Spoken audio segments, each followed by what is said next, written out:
Ruhleben internment camp was a civilian detention camp during World War I. It was located in Ruhleben, a former Vorwerk manor 10 kilometers to the west of Berlin, now split between the districts of Spandau and Charlottenburg-Wilmersdorf. The camp was originally a harness racing track laid out north of the Berlin-Hamburg Railway line in 1908.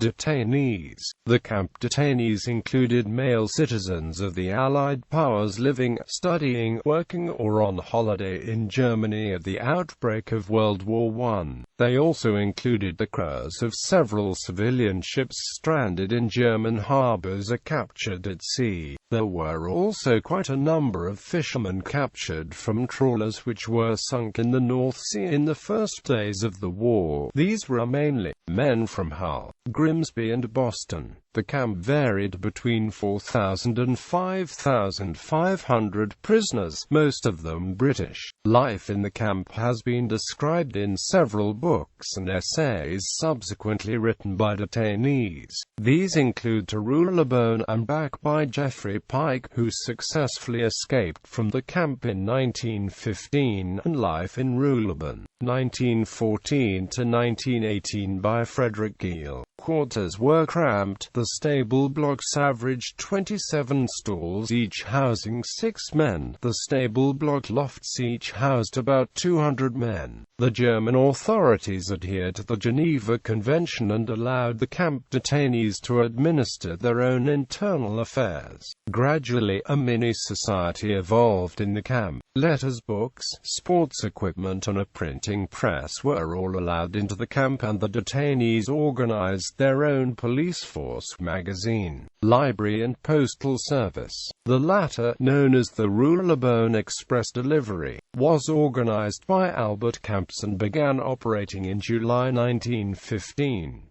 Soon it was handling over 6,000 pieces of mail per month, and 16 different postage stamps, which have since become collector's items, were issued. In April 1916, however, the German postal authorities declared the service illegal and it ceased operating. In addition, a number of independent businesses, including a casino, also developed within the camp.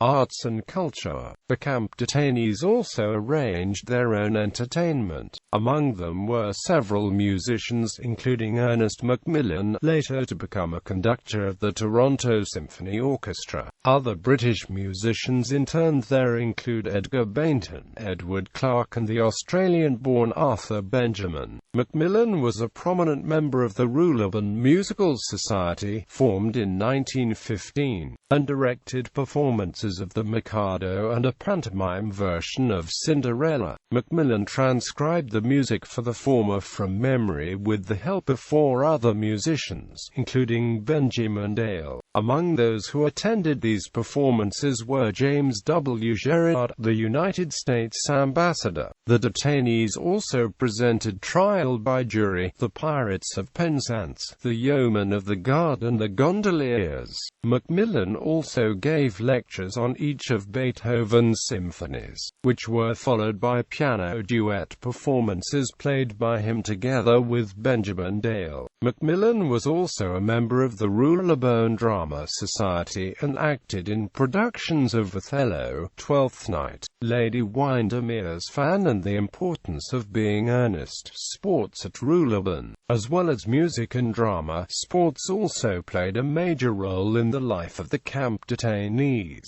Among the detainees were several former professional footballers, including 4 former England internationals, Fred Spikesley, Fred Pentland, Samuel Wolstenholme and Steve Bloomer, a Scotland international, John Cameron, a German international, Edwin Dutton and John Brearley, once of Everton and Tottenham Hotspur.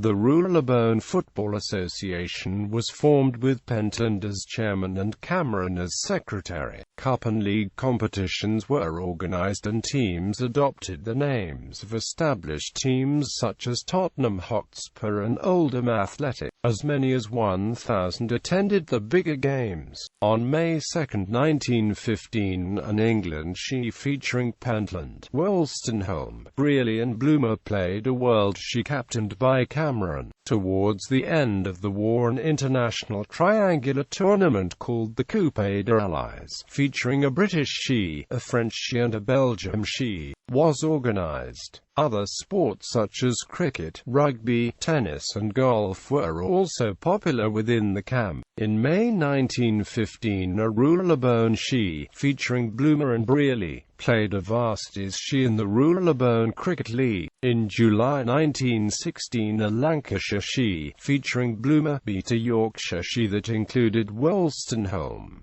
Notable prisoners at Ruhleben.